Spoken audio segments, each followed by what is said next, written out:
time being 5:11, little late start today, but I'm gonna open the meeting. Let's see here, we have minutes. Did everybody get a chance to look at the minutes? Yes. Yep. All right. I'll make a motion to approve the minutes of July 23rd, 2024. Second, I'll second it. all in favor? Aye. Opposed? And abstained? One abstention? 1, 2, 3, 4. 4, 0, 1. Right? Well, three. 3-0. 3, 0, 1. Oh, yeah, you're not I have to on. mention, Brianna will not be able to make it tonight. She reached out, she had a work conflict. Okay. All right, so we were in the middle of a discussion before we went online that we wanted to make sure we had on the record was about vacant seats and how we wanted to move around some of the seats. And we were lucky enough to have Harry, who's been sitting on the board for a number of years as the chamber's representative, moving to a full voting, full-time seat, and what we were going to do vis-a-vis the chamber seat versus having one, or what the status of that would be. So that's where we stopped and wanted to bring it online with that, so to know. If I may, Mark, what I think we should do is, I think we should make a motion to send a note to the selectmen that we'd like to make Harry a full-time member to fill one of the vacant positions. I'd also like to think that maybe as far as chamber being interwoven into this board, I think the seat should be just left open for anybody at large, but we within EDC should write to chamber, asking them if they have anyone interested in the position and urging them to join the board As a regular voting member? as a regular voting member. And I'll send that out to our people. Regardless of the chamber having an advisory seat. Right, So right. in addition to. Right, but So- if we can get a chamber as a voting member, I think that would be advantageous to the board. If not, then we at least would love to have somebody here at the advisory, but I think in order not to mucky the waters, that EDC should just handle it on its own with chamber requesting them to go before the selectmen and ask to be appointed. So basically, trying to recruit that last seat from Chamber. chamber, Mm. knowing that maybe we have someone interested already. But when you say last seat, how many people can We're be 2 in? down right now. Yeah. So you would be one, and then How many do we have here? So It's 7 seats, right? 7 seats. 7 seats. Yeah. That's Plus the advisory. Oh, really? Yeah. Mm. Okay. All right. So what we wanna make a motion for is 2 things. The first one, Recommendation. a recommendation to appoint Harry as a full-time member, Yes, to the. voting member to the select board. And I don't think we need to make a motion on the other one, right? That's just an No, I activity. just think it should be an EDC in-house thing that, we contact chamber and ask chamber if they have anybody interested. If so, please have them apply at the selectman's office and then go through the standard process. Yeah, But we can also at that point in time throw our hat in and recommend somebody or ask the selectmen to appoint so-and-so because they're a member of chamber. yeah, and we can, that's right, there's nothing stopping us from giving our opinion or recommendation on someone, right? Yeah. That puts in an application, okay.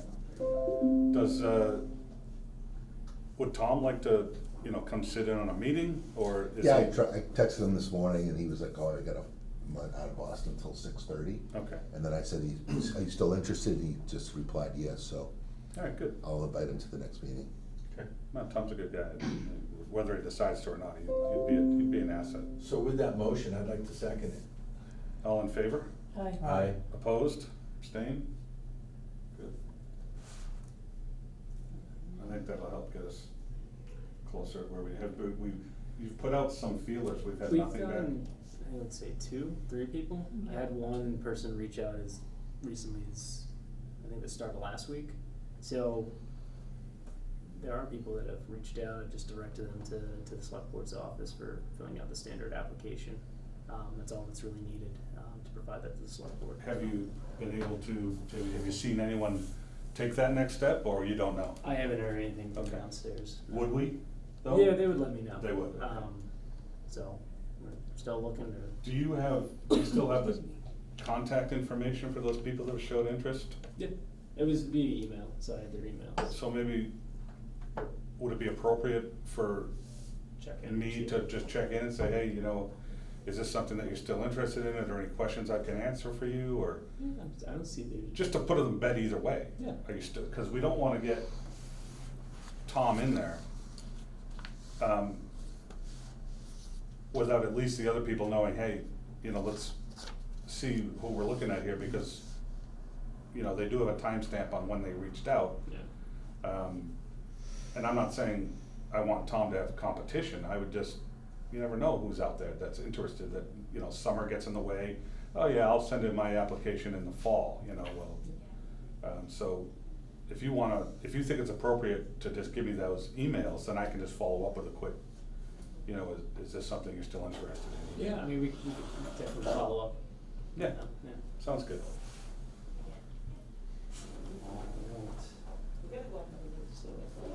While she is setting up, I do want to kind of bring us to our main agenda item, which is the TAP grant we received through Metropolitan Area Planning Council.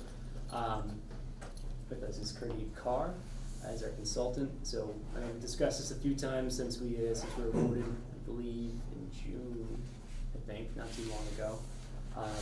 This is kind of representing our kickoff meeting. As I mentioned, I think this is really, in terms of Economic Development Commission's,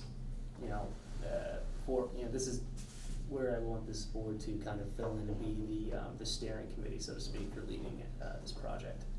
We're happy to have Pradeep here and really excited to kind of get going with this. Kind of coincides with our zoning revision and recodification process as well. So, without further ado, I will hand over to Pradeep.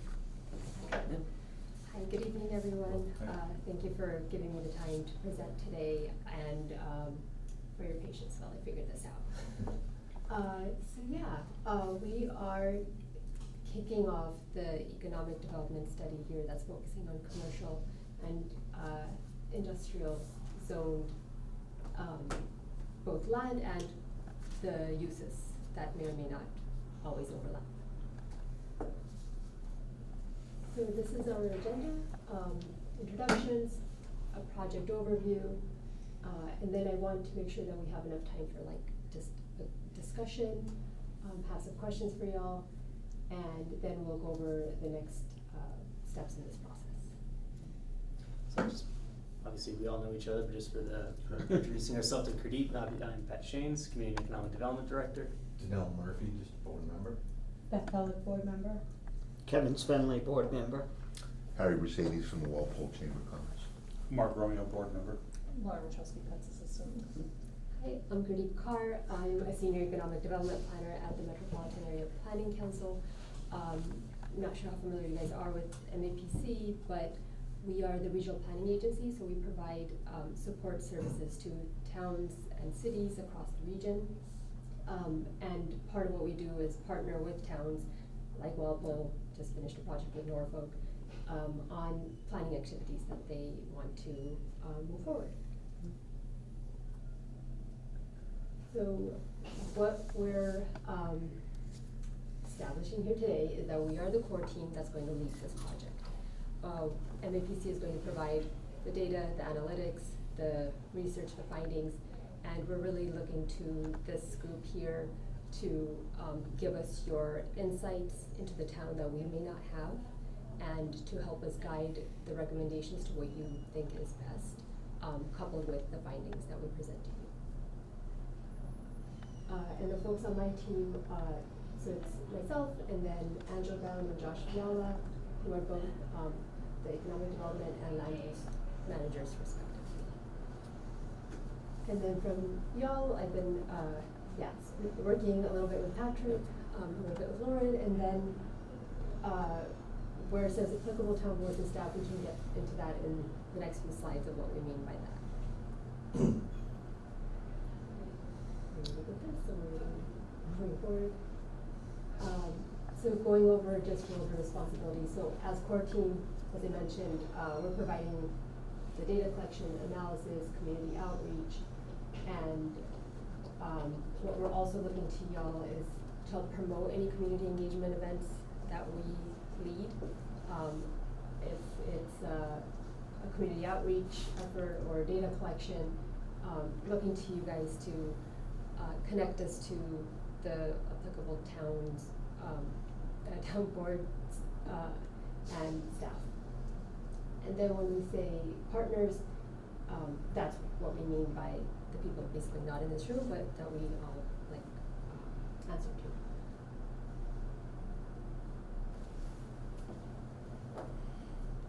So to date, what we've done so far is review all the recent planning efforts that Walpole has undertaken, and you guys have been pretty prolific in that. So we started with the most recent, the zoning bylaw audit, and then all the way to the downtown action plan in 2015. We did this because we don't want to repeat any work that's already been conducted, especially since the master plan was just completed last year and it's a pretty robust document. It was very insightful, and we really want to move forward on tasks that have been recommended and supported by the town over the last 10 years. The next few slides, I'm going to kind of provide a little, we went through all of the documents and we took out or pulled from them where we think this effort aligns and how it fits into advancing those goals that have already been established. So from the town master plan last year, actions 1B1 and 1C1, which are to engage consultant or MAPC to evaluate the CBD zoning, and then 1C1, which is to analyze Walpole's industrial and commercial districts. So that's where this effort fits in there. The rapid recovery plan, again, focused a lot on the central business district and encouraging a diverse business base there. The parking and economic development strategy of 2019, again, focused on business mix, increasing that, gave recommendations for how redevelopment should look, and also gave recommendations on how to organize those efforts so that we can assign responsible parties to move them along and steward them through. So we're going to draw from all of these into the recommendations that we will be forming from this planning effort. The downtown action plan from 2015, again, talk about re-energizing downtown. There's a town vision of wanting a robust mix of retail, dining, restaurants, entertainment uses, keeping Walpole's dollars here in Walpole. And then the economic development goals, of course, talked about diversifying the tax base, relieving property tax burdens for residences, and then looking at the environmental sites, trying to rehabilitate those, and then just going through to larger picture items such as attracting new high-paying good jobs to Walpole. So that brings us to this. These are the goals that we've agreed upon for this effort. So the first one is to reevaluate Walpole's commercial and industrial zone land. And we're going to be focusing these efforts in East Walpole, South Walpole, and downtown Walpole. Downtown has received quite a bit of attention in the last few plans, so we're going to see how we can take a broader view while also looking at downtown as well. We're going to look at the current zoning districts and bylaws to make sure they're consistent with the land uses there. So this also ties into the next view of maybe there's residential located in a parcel that isn't zoned for that. Maybe zoning is constraining development. Maybe there's other hurdles we come across. We're going to evaluate whether the location of the zoning is still appropriate. I know there's some environmentally sensitive locations in town that have historically industrial sites on them, and how we can maybe reactivate those or reorient where they, how they function in the town. We're going to analyze the different zones, and yeah, I think that's the overview. make sure that the zoning is aligned to be effective and efficient. And then the project focus is, this is a repeat of this first influence, just to kind of give you, this is the current zoning map of what we mean by aligning that zoning and what we're gonna look at. So we're gonna look at both the bylaw and the map. So kind of just to interject here, and I know we've talked about this a few times in the past, and part of the reason of focusing on those 4 locations makes sense. Those are the areas in town where historically, as well as just, you know, what is our zoning, that's where industrial growth has been in the town, or was originally in the town, was within East Walpole, South Walpole. Obviously, the town has changed a lot over the years, and so when the zoning map has changed, it's been periodic. There still is situations that I think we want to evaluate of, does this land make sense to be, like, say, limited manufacturing? Or if it's limited manufacturing, how do we reactivate it, as Gurdeep said, in terms of, are the uses there too constrained in terms of something that's a little outdated? Do we need to kind of think about what are more practical uses of that land, or more practical use, commercial uses that we want to try to see there? So all of that is kind of, it's trying to be all encompassing, not just what is the physical makeup of the town, but just obviously how does our zoning compare in terms of other communities? How is our zoning benefiting us as well as hindering us?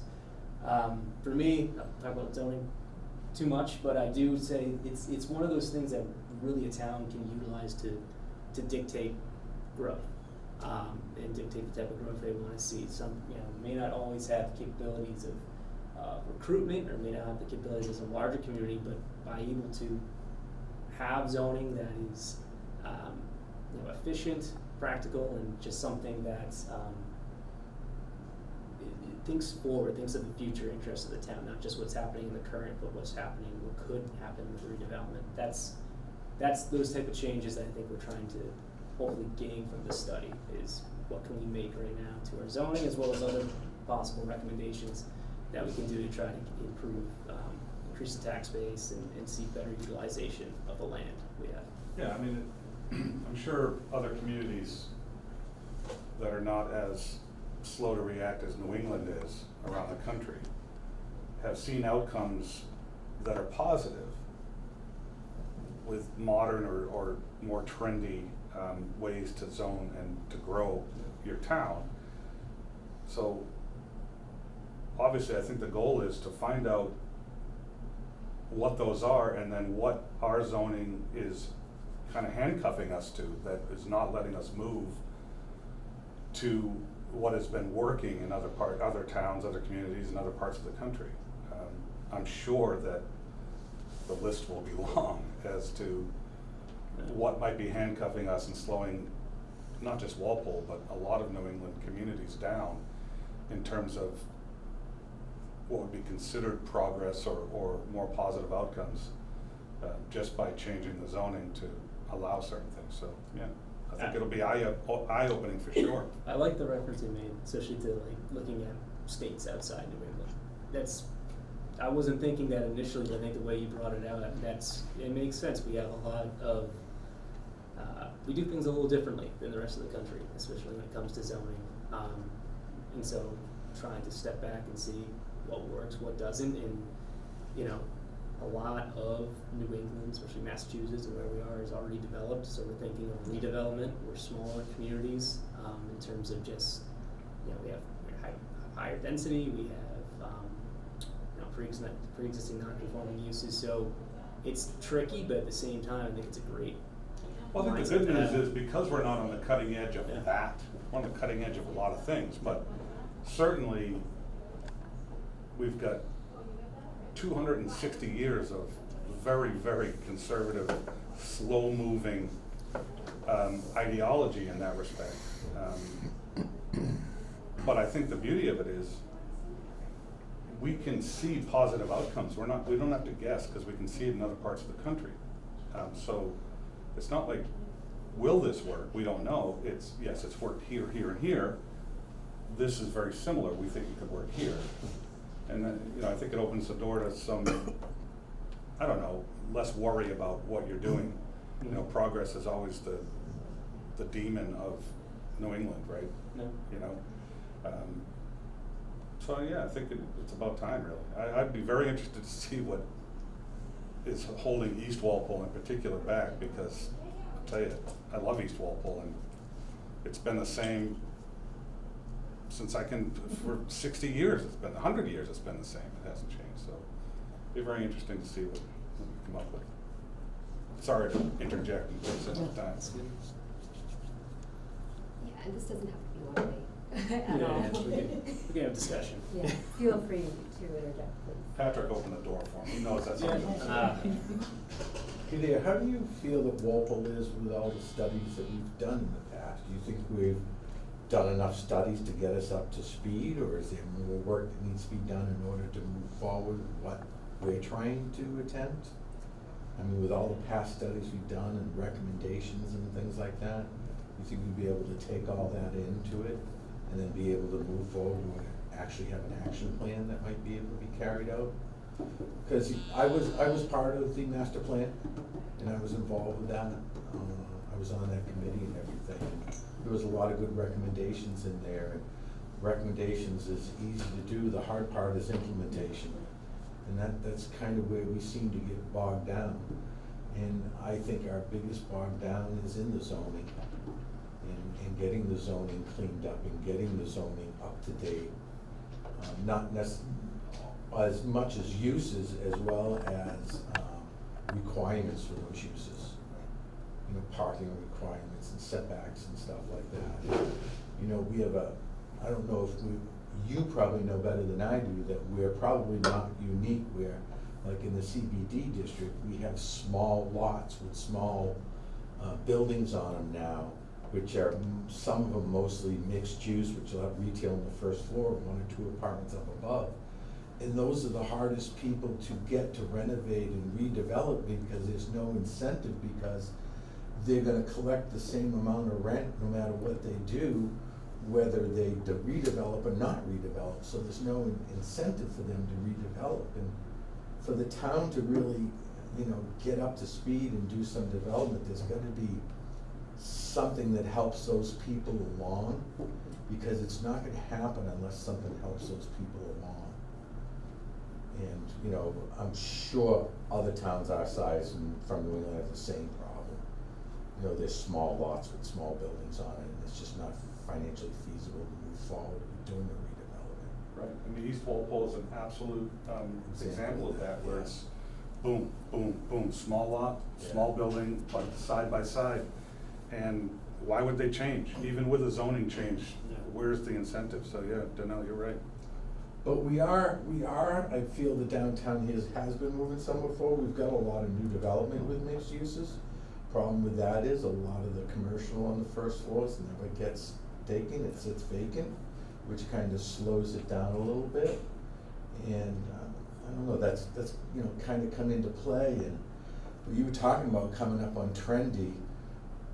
You know, before downtown had a lot of service and had a lot of smaller things in it, before the big boxes on Route 1 took everybody out of downtown. And now, you know, nobody really stops in downtown to shop that much. They stop in downtown to eat a lot right now, but not so much with the smaller businesses, because that goes up to Route 1, to the Walmarts, to the Home Depots, you know, and all the big shops up on Route 1. You're not buying your shirts at Swenson's anymore? What's the matter? So I feel that's kind of a problem where this zoning has to come up to date with what is reality now for a small New England downtown. And I think one of those studies came up very good with a lot of smaller business, you know, like we need a bookstore, we need a market. It's great to say that. How do we implement it? How do we get a market to come in, and how do we get a bookstore to come in, and, you know, that type of thing. That would survive in the downtown like that. But I think on the other hand, though, that we just, like I said, that we've had a lot more units open up, or a lot more families come into town in the CBD district. In fact, almost to the point where I almost think we should be looking at increasing the CBD district. Should be expanding it for future use. I mean, it should be including this street, this area over here, and somewhere up Common, and, it's the logical growth for the town, you know, for over the next 20, 30 years. You know, especially up and down Route 1, where I know we have a big parcel coming up that's got CBD through it, and then general residents are going through it. And it should really just be thrown into the CBD district, because On it's 1 or there. 1A? On 27 here, the Gianda Medical property where Eastern Pool is and all. Yeah. I know All up in there, that's Yeah, a big that's gonna be development. great. It is, yeah. That's a good, I know we tried to cover that with the MBTA zoning, which Mm. certainly provides that overlay district, which increases the uses. But you're absolutely right, in terms of expanding the CBD, you know, does the boundary make sense anymore? We can take a better look at that. Because I myself looked at that property, it didn't make sense, because you're tearing, the way the zoning was, you're tearing down 2 and 3 family buildings to reconstruct 2 or 3 family buildings, and it just doesn't make sense. What would make sense? Like, just 50,000 foot level, like, you as a developer Well, experience in it would be Walpole. like kind of what they've done out back at the, you know, behind my office and at the train tracks of mixed use, but you gotta come up 3 or 4 stories to make it viable, and then you get into the parking requirement that they're requiring 2 parking spaces for everything, and now you start trying to get the building on the lot with all the parking requirements, and, Yeah. you know, parking has changed over the years. A lot of people are Ubering. Right. A lot of people are taking the train. A lot of people, you know, aren't really, you know, parking like they used to in the late 80s, 90s, and 2000s, you know? I think that Especially with the internet. It would be, you know, you talk about other parts of the country, yeah, well, a large part of this country has the denominator, they have available land, right? So if you drive through Arizona, what are you gonna see? Available land everywhere, right? And that's why I see the not a problem, but something to solve here is how do you utilize any underutilized land and zone that correctly. Like you bring up this section and stuff where, you know, should this be the second Main Street or whatever you wanna call it, that needs to be redeveloped, you know, what is the town really losing? Because there's not much. The only thing that concerns me in that, not that we have any say whatsoever, but, and I'm sorry, I don't wanna get you too far off your presentation, but one thing that concerns me in that is, like, all right, so we changed the zoning, and now developers like Donnell and hundreds of others, now it's viable, right? But without an overall downtown central business Right. plan, you're just gonna get a bigger version of this, Yeah, this, and that's this, right. and none of it is gonna flow. Like, if you look at, look at Lexington Center, for instance, you know, it's bigger than Walpole Center, but seemingly like it was meant to be that way. It doesn't look like 6 different developers came in with six different ideas and bought the properties and developed them within the zoning requirements, but without any plan. So I don't know if those 2 things can come together. Yeah. Where you have, hey, this is what we want it to look like, and we're gonna change the zoning, now let's offer it out there, as long as people can stay within whatever this, I don't even know what you'd call it, maybe you'd call it a design plan or whatever. But without that, I think you're just gonna get a bigger version of what we have now. I don't know if that makes sense. No, I Explain mean, that it's further. one of those things that's, I know a few towns do have like a design review committee. Yeah. It's a process, I think it usually follows site plan review in some situations. Westwood is one that I know is locally.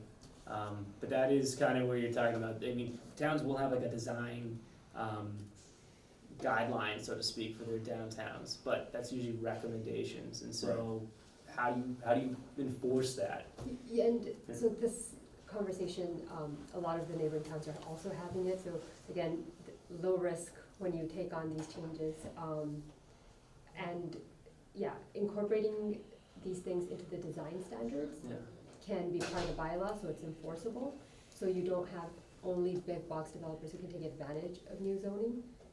You can't dictate who's gonna come in, but if you make it so that you can't build a 10,000 square foot big box store and your grocery store has to fit certain parameters, then that's gonna attract a certain type of grocery store. Possibly even like locally owned. and we can get back into that in a few slides. Sure. And you're not slowing me down, you're actually moving me forward, because these are answering questions I have coming up. Okay. So just to breeze through the process overview of how we're gonna take this is what we already started here. Identify the strengths, the challenges, the opportunities, the constraints of these areas. We're going to, in the community engagement phase, try to understand the community's needs and priorities, and then we will compile the recommendations for advancing the vision and the goals. Overview of the project timeline. We are in the existing conditions analysis phase. The community outreach, you'll notice, begins later in the fall, and it just is going to go on through the end of the project, because what we mean by that is we want you to vet the recommendations, we want other folks to be part of the process as much as possible. And then we'll be looking towards recommendations in the winter time. And now we're gonna go into these questions that we already started answering. So, if we take it one at a time, when we look at the industrial and commercial zones currently or uses, what are the strengths here today in your perspectives? What are the strengths? I would say, like, in terms of our zoning. Zoning, it could be zoning, but it could also be something about the town that you find is, that you want to preserve, that you wish we had more of. Well, I think our strengths is Route 1, where we have Route 1 that has a lot of businesses on it and everything. And I think the second strength would be our downtown area. I think those are our two strengths and two areas that we should focus on, and then maybe East Walpole as well, but in that aspect of it. So In Route- I think, and I also think this, one of our strengths is that our location where we are. I mean, Right. We're halfway between Boston and Providence, we're on the train line, we're right off of Route 95 that runs through town, and I mean, we're in a great location for that type of, for growth. We're in a good area for growing. It's a strong area. Norfolk County even is a strong county in the state, So we're in a great area just to begin with surrounding towns. Yeah, I agree completely, and I think from a non-economic development standpoint, but more of a town standpoint, I think that in the central business district, I think one of our strengths is that, quintessential New England downtown, and how do you preserve that feel, but let the town grow as organically as I feel it wants to grow and needs to grow. When you're driving through town and you see the population's gone up and the demographic has changed a bit, and Danelle, to your point, I mean, if we were in southern Connecticut, you'd have to pay $5 million for an entry-level house, given where we are in relation to Boston and Providence. There's no reason why we can't take advantage of that location, but I don't want to give up the town's overall feel, especially in central business district, to gain that progress. I think there are other places in town to do that.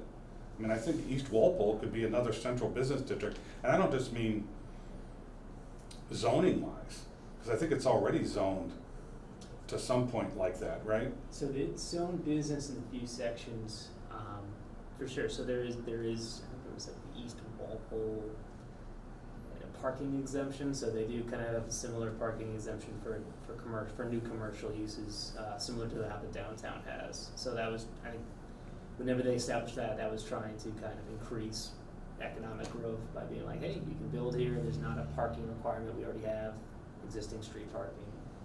But it is zone business in some locations. Yeah. Well, again, to the point that Danelle was bringing up, we do have so many strengths, but what we don't want to do, you almost want to turn into, if you have to grow, and we do, I believe we have to grow, we have to take advantage of the underused and underutilized space in the central business district. But I also, hopefully not insulting anyone here, I don't wanna become Attleboro either. I'd much rather become like a Lexington or a Wellesley, and I'm only talking in aesthetic and feel and look, I'm not trying to emulate a town based on demographic, but I wouldn't wanna build up so much that we start taking on an Attleboro look and feel, as opposed, I wanna keep that small town feel and get the growth that the town's begging for. You can tell just driving through town that the only reason why people aren't stopping every minute is because right now there's no place to stop for. But they would, the more development that goes on, in my opinion, so, anyway. So regarding Route 1, isn't that pretty much boxed in at this point? I mean, all that, any land on Route 1 and those couple different strips that we have are either taken or residential, correct?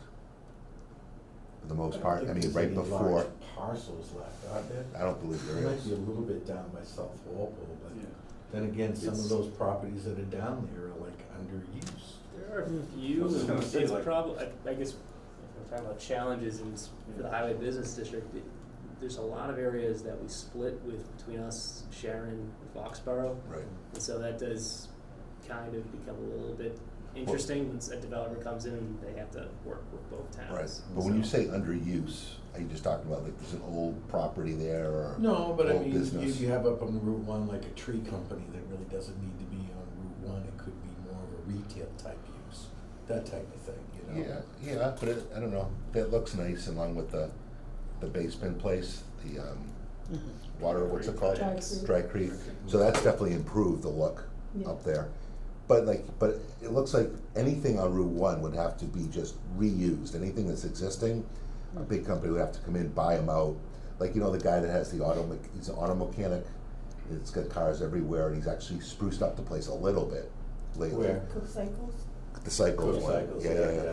So I don't know how much is available there, but on Route 1, it just has to be looked upon as Redevelopment. redevelopment, Yeah. correct? Yeah. And then, again, the East Walpole section is really just a small strip from Peggy Lawton for as long as they last to the fire station, fire station. really, right? So So to the opposite corner where, right. again, can't be developed for But some when reason. and you mentioned light manufacturing, again, this town has turned into a more high educated, white collar town, without a doubt. And filling the blue collar jobs, they got 5 openings, they can only hire 2. So when it talks about light manufacturing, are we talking a warehouse, are we talking, you're trying to offer jobs to people in Walpole. The only spot that I see is down on Route 1 where Goldie's is and all the moving companies and all the places, but I'm not sure the You mean water. on 1A? Yeah, 1A. 1A. The water issue is the problem down there, isn't it? Water does not make it down there. Is it sewer? Yeah. There's no sewer back there or something? No sewer. So, I mean, we are, That's in not- terms of, sewer is limited in a few locations, I know, I'm thinking of in 1A in particular, I mean, that stops in a certain location, and then water, there's availability in terms of the infrastructure, but I mean, that's something I couldn't speak to, that'd have to come from water. So as far as open land, that's the one spot. I mean, we'd all agree, in Walpole, But yeah, you're that's the right, though, the spot. water table, A, is so high there, and B, the sewer and water issue, that would have to change. Now And that the again- prison's gone, Yeah, I mean, if you maybe can get build, that now. if you could build Boston on water, downtown Boston was with water at one Wouldn't be here point. today. We can put something, that's the great spot to. Once you go down to They the were a little select more board, loose with we're those gonna have that. conservation But as far as Walpole goes, that's the only spot I see for Yeah. really new development. Yeah. And it's got tons of space and it's got great connections and everybody drives through there. And then, again, it's redevelopment downtown. I think, what you've done to your place, Donnell, is awesome. Like you say, you're replacing, so I mean, like, for some of the other smaller businesses, I still think you could replace and still get 9 units, right? Versus the 2 or 3 that are there.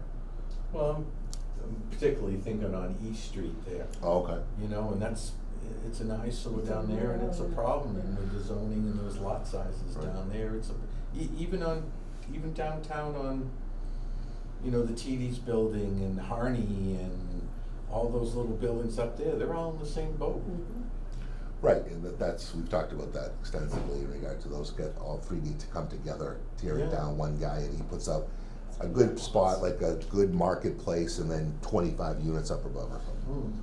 But I think that's the place you need to look, is at Route 1A, as far as good new development.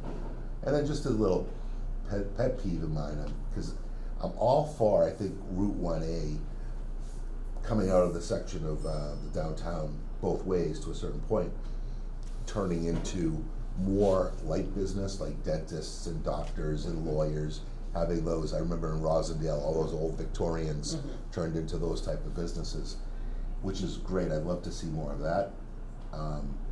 But I am starting to not like all the signs on Route 1A.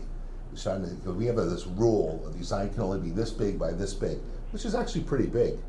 But I'm starting to see it littered with on 1A now. I'm like, oh, this is getting gross. You're talking about signs for businesses, not billboards. Yeah, right? yeah. Just a little thing, No. because we want to keep the character of Walpole, and I think we're going to start getting away from that on 1A as that business part of it grows. We need to think about that. I might be wrong, might be right. I don't know. And And then then, just tear down all those Victorians and build something better. and then could you email me the master plan? Yeah. I'm not sure if I ever. It's on the Is website. that but I can online pull it now? up. You can go right on town website. Yeah, I mean, so I do wanna clarify, Matt, technically the master plan is still with the planning board in review. It's been done with the steering committee for over a year. I think But- we're ready to rewrite the next one. It seems that way. But yeah, I can send that to you. Thank I mean, to Danelle's initial point for this whole thing, Walpole is the master class of studies with very little execution. So we have to try to pull away from that and stop feeling good about our study results and start saying, okay, this is the one, let's do it. Let's do it. That answers question 2. Yeah, exactly. The challenge is get out of our own way. And then again, too, it's like, all of this is about commercial tax base at the end of the day. Right, right. I mean, it's just a question of, do you need it? Do you want it? Do you not care? If your tax bill goes to 20 grand a year, do you care? Do some people in North Walpole care? They sure don't. Oh, we care. No, the majority of people in North Walpole don't care about their tax bill. They leave North Walpole and go to Dover and Medfield anyway, in Westwood. But how can you attract their spending dollars is another question. And like we said, the restaurants are doing very well. But again, everybody says bookstore, but I just don't see that happening. Well, we're at the tipping point right now in Walpole Center, in my opinion. How many units are they putting down in Gilmore's site? 147. So, you got, what do we have just in new right now? Over 300, right, with the two? In terms of the new 2 other projects? Yeah. Yeah, it's over 300. So now we're gonna be close to, with a lot of the smaller ones, Danelle, your stuff, and the stuff going in at the old bank building and everything, and your new building, we're gonna be up over 600 units 1,000 people. within a quarter mile of each other. So I think there's definitely a lot more services and stores and bookstores with a coffee element and just community type service built businesses that will be able to flourish that have never been able to in the past. So I wouldn't wanna take that off the table, I guess is what I'm saying. Yeah, I know, I mean, of course I agree, but again, the cost of rent too, if you don't own your own building, it's tough to start a business because the landlords just squeeze you out. No, not saying you don't know, but I'm just saying, if somebody's got you, you don't own the building, you're done, So that's a tough thing for business. I don't see how a business owner is gonna come in and own a building downtown and start a business versus just that we only have very few landlords and very few spots. Like the little corner unit there that I see a yoga place is going in across from your new building, the old, Kelly McGill, the Plimpton Block, Plimpton what? the Plimpton Block, the building? Yeah, so, Kelly McGill's. I know he was asking for crazy dollars, but there's a downstairs component to that too. Did he get the crazy dollars though? I don't I mean, the longer something is crickets, the price is gonna come down. Well, if she can utilize the downstairs for yoga, I guess that could be beneficial for her. But I always thought of that as like a great just showcase of like, you know, I envision a lawyer or a financial person with the Dow Jones thing going across or something like that. But again, there was only, you only. You should work for Hallmark. You should draw like Christmas cards. Well, that's something Walpole should do. I like- Walpole I agree. postcards. So Back challenges on and Harris. priorities. Back to Harry's comment about the whole 1A stretch there. So I'd like to better understand those challenges, because I've heard the same thing for like 19 years. And you drive down there, you get to the point of poof, you know, there's nothing here. Well, I think to Danelle's point, why would people change? If they're restricted so much by the zoning Right. that they're gonna make the same amount of income on that property, whether it looks exactly the way it looks now, why would they, right? So I guess the whole point of this is, where have we as a town slowed down the progress of the town itself in terms of development? And so, you know, I think to your Mhm. point, those would be very interesting questions to find out how other places have done it, Right. and seeing how we match up and how, once again, I think we're handcuffing ourselves in Walpole Right, to a and point. to me, we'd also, you know, what would be the investment for the town to make those areas. Finishing the road, Right. that'd be one. Yeah, very true, but So but now yeah. we're getting With 1A. into I those think Yeah, they're challenges. on, I think they're on vacation for the last 6 One A, months. that's a state. Yeah, I know. So we don't need to get through everything today. Alright. But I- She's I- had Oh, we want to be done. She's gonna- I do wanna get through challenges, cause Okay. we can do the other few in subsequent conversations. I wanna get through challenges, and if anything speaks to anyone anything you wanna throw out. Mhm. So I actually do want to kind of mention one, and I think about this when I think of 1A in particular. We're pretty wet. You know, we have a ton of wetlands, we have a ton of just non-buildable land. We also have, you know, we have the aquifer, we have the Water Resource Protection Overlay District, which kind of also, I wouldn't say, you know, it's problematic towards development, but adds another layer. And it's of course an important piece of zoning that's for drinking water, but, you know, reviewing that in terms of how does that look to other communities that also have aquifers? Are we consistent with, you know, the type of land area that we require for the WRLPD? That's one thing I do notice comes up from time to time. But just throwing that. Yeah, I wonder, do we know of any towns that have a similar situation like that? Yeah, I know Walpole's pretty unique, especially downtown, with that high water table, it's very difficult. Yeah, we have to take a close look. Yeah. Hmm. Alright. Any other challenges people see other than? Well, I think one of the challenges that we run into for like the downtown area is what's going on with, how do you say, how the internet's changing things. I mean, you look at banking now. We've lost, what, 2 or 3 banks downtown recently. There's no call for new banking downtown either, because people are banking differently now. And then you're calling for like a market, and you know, we need to have a market, but people are shopping differently now there. On Whole Foods with Amazon, and they're getting it delivered to their house, and you know, we have to figure out how that all impacts what we're trying to do in changing the zoning now and for the near future, you know, or already happening now as well. So some of the recommendations that we've had from some of those past studies are kind of a little bit outdated, I agree. you know? And so we gotta. If they were done before, even 5 years ago, I think that they're probably not up to the way people live now. Like, you know, I've said this to a couple of people recently.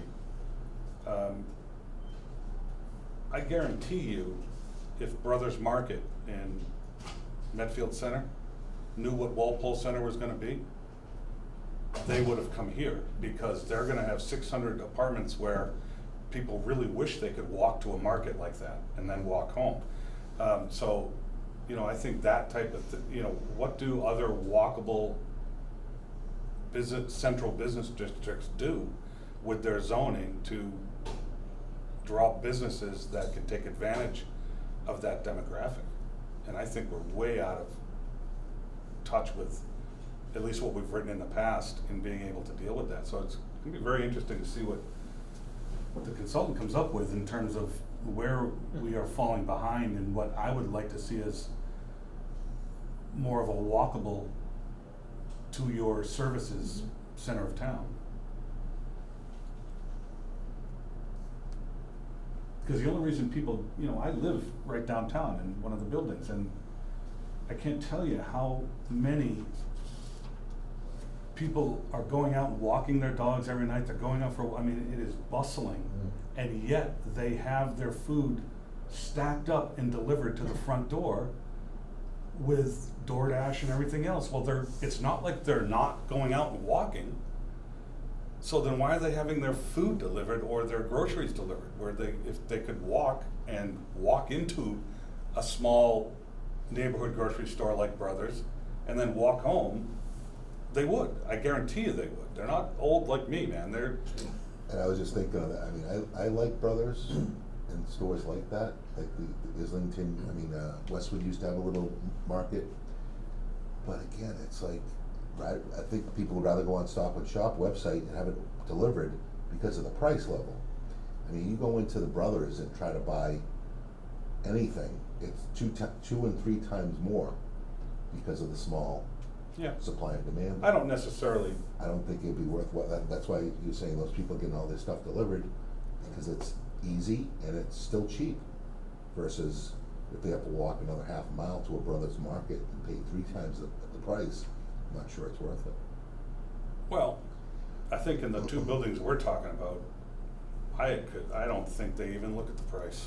I think those 2 buildings that you're in, the whole point of that whole rule of 25% or whatever the number was, commercial space, was supposed to be to have those people To have the support those opportunities. services, Exactly. yeah. Right. No, I don't And disagree. that all got blown off. I don't disagree. But And what's going, just as a sidebar question, behind your building, across the tracks, isn't there gonna be some building and construction over there? Building where?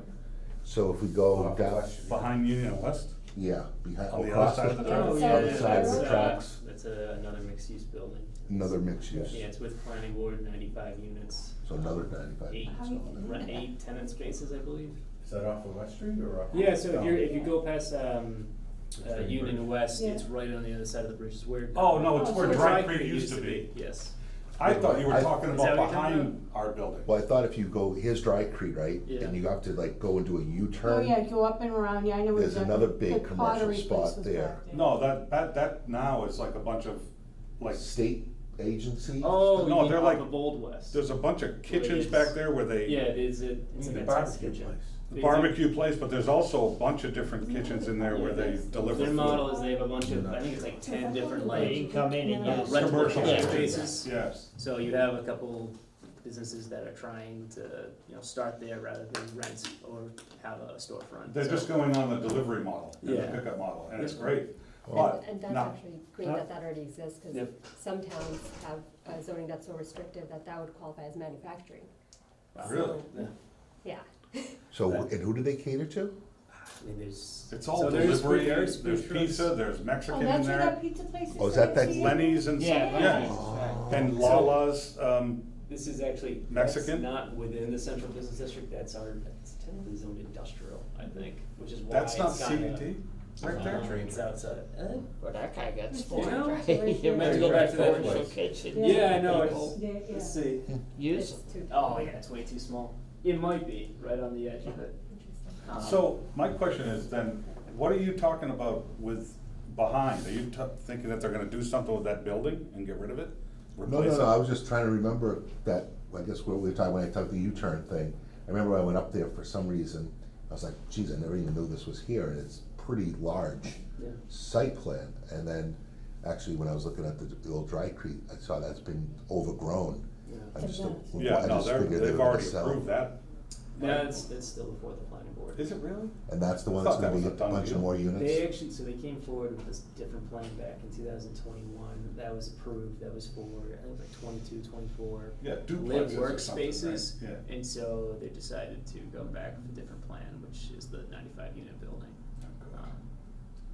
Of residential? Yeah, maybe 95 units of Apartments. apartments, and I think it's like eight or 9 tenant spaces.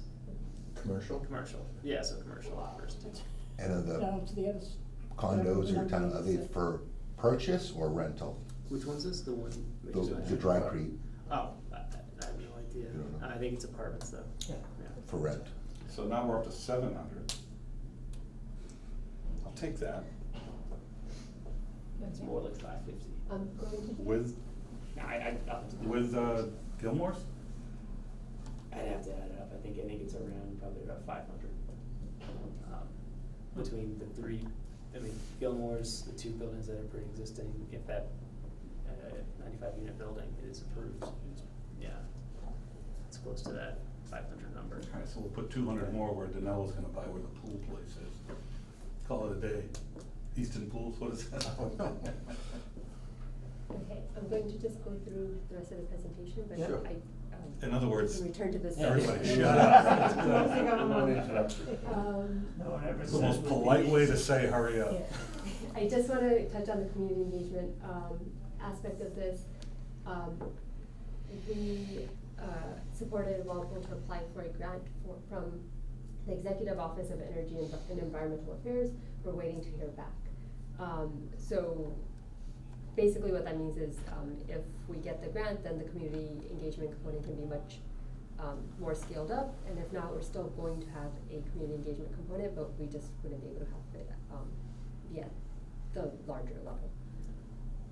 Yeah, this is something I mentioned to everybody as well, so we're trying to incorporate that funding as well. And then both versions are going to have a community survey and targeted outreach.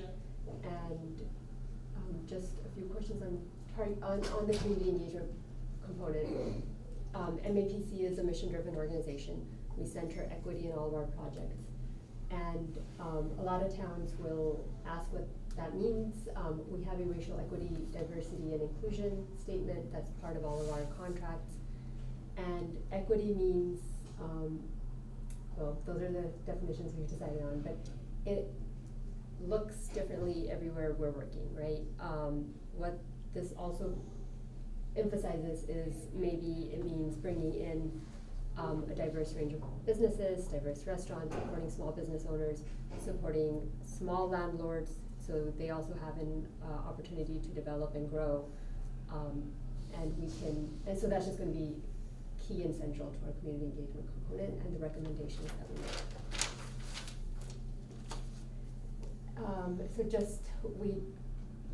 I'm gonna say that you can send me this via email in case we can't get through everything today, but I did want to ask if there were certain people I needed to start building that list for that eventual targeted outreach interviews, people we should be talking to that we might not be aware of. And any community organizations we should be aware of as well. If there's a lot of vacant storefronts, maybe there's nonprofits in town, et cetera, anybody that you think is instrumental to the community and should stay. Yeah, so I'll send out a copy of the presentation and then highlight those questions for everybody as well, just to think about. Yeah, and then just looking ahead, so yeah, continue this conversation. Looking forward to doing that. Feel free to email me with your suggestions or any thoughts you had. And then, of course, we're gonna move the project along on our end. And yeah, I think that's it. Thank you. After that. But I am welcome to continue the discussion as long as it doesn't impede on your activity. Thank you. Thank you. Thank you. This thing will probably change a little bit over the next couple months, right? Like there'll be a couple Oh, more this- yeah. reviews and updates and stuff like that. Should we try to target this as a part of the next breakfast that we do? Oh, Ian, for February? Yeah, Yeah, I think that's a good not too idea. late. No, I mean, the plan is. The throughout, timeline looked like that was fiscal right in the year. middle of the outreach period. Yeah, so next we're February. throughout the Okay. fiscal year, so he's mentioned we run an annual, business, breakfast, Oh, perfect. so to speak, so. Yeah, 'cause I was wondering if we had to do it sooner, Yeah. but I think it's February fine. So- Usually we do late February. It depends on their availability and how they get back, the country club gets back. Right. We can always try to move it.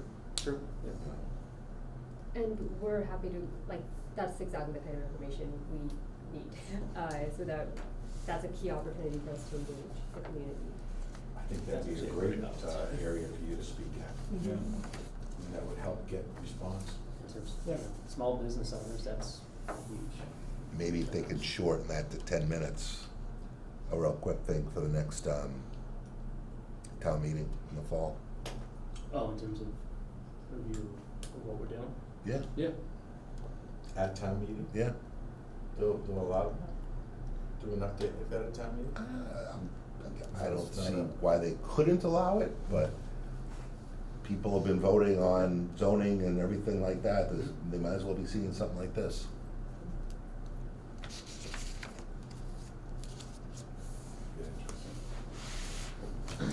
Well, I would suggest, again, 10 minutes and no question and answers. Yeah, right. I was gonna say, I don't wanna see her get beat up. I think I've seen one, till the 21st. I think I've only seen one, I think it was during the master plan process. Yeah, yeah.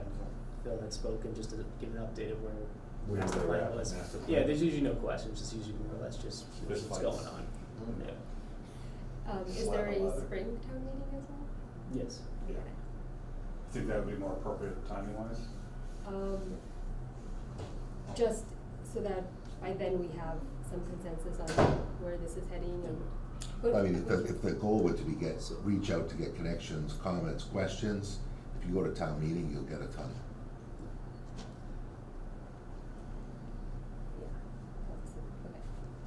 Okay. I think getting that at chamber meeting would be beneficial as well. Yeah, I was thinking of that. Yeah, please let me know what the upcoming dates are, and I'm happy to figure out how best to work with them. Thank you. Thank you. Is there any other town-wide stuff that's coming up that they'd be needing? Sorry we got you off track so many times. No, Yeah, this is exactly what this meeting was Anything else about. happening with the zoning? Yeah, we're doing the zoning revision recodification, so that's just, Donald Is just there a mentioned. public hearing on that coming up or something? Not coming up, we're still reviewing what's been, provided by town council. I think Yeah. there's a component, so just to kind of everyone else, So Donna mentioned in terms of. Two open seats was John Shelby and Brian Connery. But we had another one Oh. carried over, right? We had So, four. so Donnell mentioned in terms of just what other Outreach stuff outreach going stuff on. going on, so tying into this, to this exercise is also the zoning, recodification process. So there's a separate steering committee that's working with town council on review of the zoning bylaws, like more comprehensive review. That's taking a legal approach, but also, cleaning up, adding consistencies, a lot of the problems that have happened with the zoning in terms of just not being recodified over the years and, having instances where something is not properly, added or properly located within the zoning. So that process ties into this, because what we were able to obtain hopefully from this can be much more of a detailed policy change, especially when it comes to like our table of views or dimensional regulations, anything that may be much more geared towards business. We're planning on waiting for this study to be finished before they recodify any of the. No, so, I mean, that, No, to they're jump doing it ahead and like jump that. between two different projects, that project's looking at it as much more of a phased approach, rather than, hey, here's 140 pages of a zoning amendment, have at it. It's trying to take them, or the goal is probably gonna be more or less trying to, correct, more editorial mistakes before coming forward with like, probably, So getting it to a baseline of it not contradicting itself as many times as it already does. Yeah. And just getting it to a baseline that we can now work with, basically. Okay, good. Yeah. I'd reviewed the audit documents that the attorneys had sent over, and it wasn't as much like substantive policy oriented, like I said, it was editorial changes. Yeah, I mean, there's a lot that just that alone that needs to be corrected within the zoning, but I think we'll be in a point where, with it, as this project concludes, that zoning revision exercise, the plan, at least so far with that steering committee, is it's gonna be a phased approach. We're not, I don't expect to pass something completely at one town meeting, just because it's a lot of information to digest. Right. So, what's attained from this study will hopefully Be a go part into of some that. of those policy Yeah, changes. okay, that's good, Yeah. that's good. All right. Before we wrap, I wanted to get people's opinion on what's going on in East Walpole with the dam and how they're talking. Is everybody familiar with that? I saw there was a public meeting on it, right? Yeah. Did it take place? The public meeting has not taken place yet, but there are some ramifications of that that may have economic development impacts, depending on how you look at it. Because if they do what they wanna do there, Who's they? who's the group that Who's is, the owner of the dam? they don't know, that's the problem. There is no one. There is no owner, and and it is classified as a hazard right now, cause it needs to either be fixed or removed. They're not gonna fix it. If they remove it, it's gonna turn Bird Pond into a swamp, and that's it. It'll have nothing, there won't be Bird Pond anymore. It'll drain all down and out. And I just wanted to make sure we got that on the table, just for input and thoughts of what that, if that's gonna have any impact on East Walpole. And I know there's incentive for that to happen for one development that's going on up there. So, just to kind of really back up, Mhm. so there was a presentation between the select board and I believe it was the DER, I'm blanking on the actual restoration or something like that, so. What is that, state? Yeah, so it's a state, it's a Organization? state organization that, essentially looks at, you know, just kind of, in this situation in particular, looks at existing dams and sees opportunities in terms of remediating them, maybe turning them back to their original, Right. state. So obviously the Bird Pond is the Neponset River, so it's dammed up Right, at right. one point for the mills. So as far as I know, and this topic came up just last week, they actually reached out to the town engineer to understand where they were at. Nothing's been decided in terms of what option is gonna be looked at. You know, like I said, the presentation was almost a year ago and there hasn't been much change, at least that I'm aware of. But, you know, that is something I think in terms of the Economic Development Commission, as it goes forward, if it has an impact on, you know, at least how we view, or this body feels, how it could impact economic development within that area, or just that character of that area in general, it certainly could be something that to provide to the select board in terms of, hey, Economic Development Commission met, discussed this, heard some of the options, and, you know, wants to either reach out to DER to learn more, or to maybe, you know, provide a recommendation one way or the other. Yeah. But, yeah, there hasn't. Well, we have that, there's some community, presentation that's happening like in a couple of weeks, right, on that? So, yeah, so I It's like the 17th. I thought I saw a flash of it around Yeah, town. it was, saying, I saw uh, it, and I think it's, Yeah. I think you're correct, huh? So- Now, what's driving this discussion, or is this group? They have to do this Yeah. discussion? Yeah. Spain? I just wanna know if No, there's. no, not your discussion, Oh. what's driving the overall? Well, I think that It's in need the of. dam is in need of It's in need repair of or repair. yeah. some remediation has to happen. Okay. Whether it's fixed or removed. I just don't know what. No one knows exactly what yet, cause they haven't come to a conclusion, but I wanted to throw it out there Mhm. so we could at least get it on our radar screens and say, hey, does this have an economic development impact, or doesn't it? Should we look at it, or should we not care? And, you know, if there is something that we would have an opinion on, that we form that opinion and get it to the right people, so they don't just do whatever the heck they wanna do. And, you know, on the other side of it, there's so much rumor and just wrong information that flows around this town sometimes, but I heard, with no factual backup or any proof at all, that the 40B that's trying to go in up there, I don't know if it's a 40B or if it's just a, So, Pinnacle Point. Pinnacle was Point, a- do they have their setbacks without this happening? So I'm gonna back up a little bit. Yeah. So Pinnacle Point 40B has been a case that's been continued by the ZBA for a few months now. Right.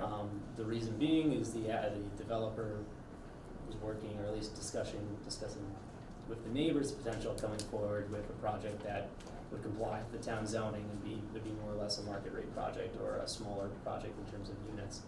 That project has come forward. It was, I believe, July is when we first got the application, so they're still meeting between, at the ZBA, I think October 2nd is actually the next meeting for that. So there's no definitive which project was, you know. But the question is, do they have the setbacks if it remains a pond and not a river? Because it's gonna change where that water is. Yeah, I mean, that's, part of the reason, the applicant did initially apply for a variance. He's provided documentation that he's purchasing the rights to the property underneath that, what is effectively a pond now, but is the river, which would negate the need for a variance. Right. So all this is kinda ongoing, so it's going to have to be before the zoning board at their next meeting, cause that was the continuation date. Yeah, like I said, I don't have any, validation of that information, other than the fact that it might make sense if he was going for a variance and wouldn't need one if they got rid of the dam, And, I don't know, anytime something like that comes up, it always raises my, interest. But that, again, from a strictly economic development standpoint, would it which make one would sense- we prefer, I Do we guess want them to build it, or do we wanna keep the pond? if we know more information before the board's next meeting, we can have it as a discussion. Yeah, sounds good. I just wanted to make sure it was on the table so we could think about it. All right. Thank you for that insight. Thank you. I don't know if there's insight, it might start a fist fight or something, but we'll see. All right, do we have anything else? No? All right, That's it? do we wanna make a motion to get out of here? I'll make a motion to adjourn. I'll second. All in favor? Aye. Opposed, abstained, no, good. All right, thank Thank you. you. Thank you very much.